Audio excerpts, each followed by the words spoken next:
Fala galera, eu sou Larissa Rezende, sejam muito bem-vindos ao Dimensão Cultural, o lugar no universo onde filmes, séries, livros e games se encontram. E seguinte, estamos em setembro, mês na qual comemoramos a independência do Brasil, uma das comemorações mais marcantes, mais importantes na história do país. E esse ano foi um pouco mais especial, pois comemoramos o bicentenário da independência. Só que não foi a única coisa comemorada em 7 de setembro de 2022. Esse ano também estamos comemorando o centenário da rádio no Brasil, e é sobre isso que vamos falar hoje. No dia 7 de setembro de 1922, os brasileiros ouviram pela primeira vez uma transmissão de rádio, quando o presidente da época, Epitácio Pessoa, fez um pronunciamento justamente para comemorar o centenário da independência do Brasil. Além disso, o público também pôde ouvir a ópera O Guarani, de Carlos Gomes. Essa primeira transmissão ocorreu graças a empresários americanos que instalaram uma estação de rádio no Corcovado e instalaram receptores em Niterói, Petrópolis e São Paulo.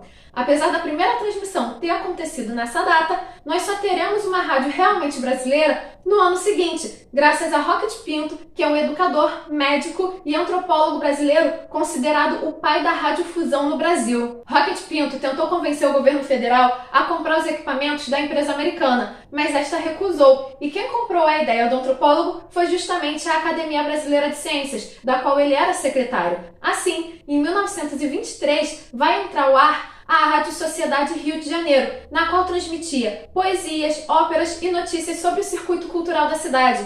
Rocket Pinto acreditava que o rádio tinha como função educar, que era a escola daqueles que não tinham escola. Afinal de contas, na década de 20, uma boa parte ainda, se não a maior parte da população brasileira era analfabeta e não tinha acesso à educação, não tinha acesso às notícias. E foi a partir desse momento que o rádio também vai passar a transmitir notícias, justamente para que as pessoas que não sabiam ler e escrever tivessem acesso, tivessem consciência do que estava acontecendo no próprio país. Por ter começado em um caráter experimental, a rádio só vai passar por um processo de massificação em 1927, quando vai ser possível transmitir sons de aparelhos que tocavam discos a partir diretamente do microfone. Além disso, vai passar por um processo de profissionalização também, contratando artistas para a área, além de transmitir radionovelas, humorísticos ou até mesmo programa de auditórios.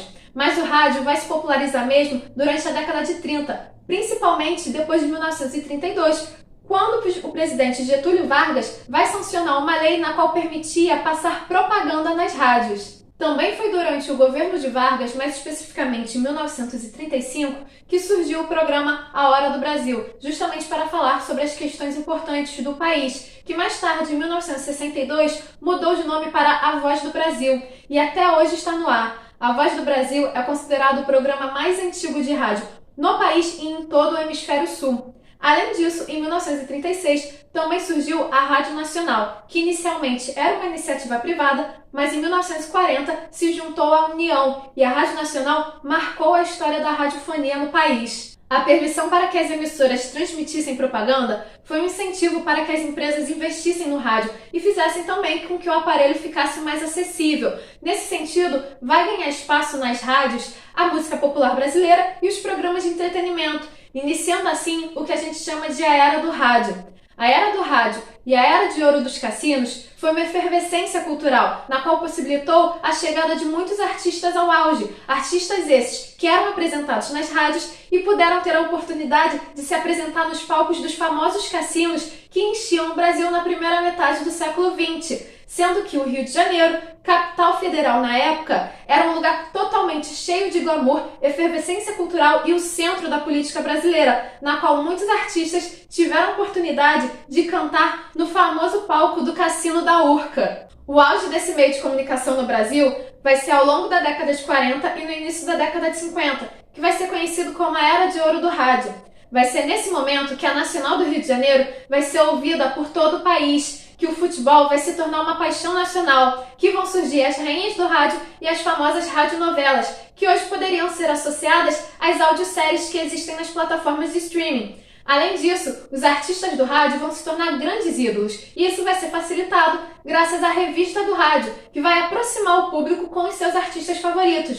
Vão ser vários os artistas que vão ser as grandes estrelas da época, como, por exemplo, Calbi Peixoto, Emilinha Borba, Paulo Gracindo, Janete Claire, Mário Lago, entre outros. Só que apesar de ter garantido um papel de destaque por décadas na sociedade brasileira, a rádio vai sofrer um certo baque no fim dos anos 50, justamente por conta da chegada da televisão. Essa nova atração vai vir não só com som, mas também mostrando imagens, e por conta disso, o rádio vai perder um pouco o prestígio. Mas não totalmente. O rádio vai conseguir sobreviver à televisão e se torna um importante meio de integração nacional. Afinal de contas, o rádio é ouvido desde as pessoas que moram na capital até pelas pessoas que moram no interior e em locais de difícil acesso do país. A verdade é que ao longo das décadas vai ocorrer uma mudança de perfil nas rádios, uma profissionalização do meio e até técnicas mais modernas de transmissão que trazem uma proximidade maior com o público. Assim, a rádio continua sendo um importante instrumento de prestação de serviço e continua mantendo seu espaço firme e forte apesar das inovações tecnológicas do século XXI. E vocês, já conheciam um pouco da história da rádio no Brasil? Não? O que acharam? Curtiram? Qual seria o seu artista favorito da era do rádio? Deixe a opinião de vocês aqui nos comentários e não se esqueça de curtir esse vídeo e de se inscrever no canal para continuar acompanhando as nossas aventuras. Nos vemos na próxima!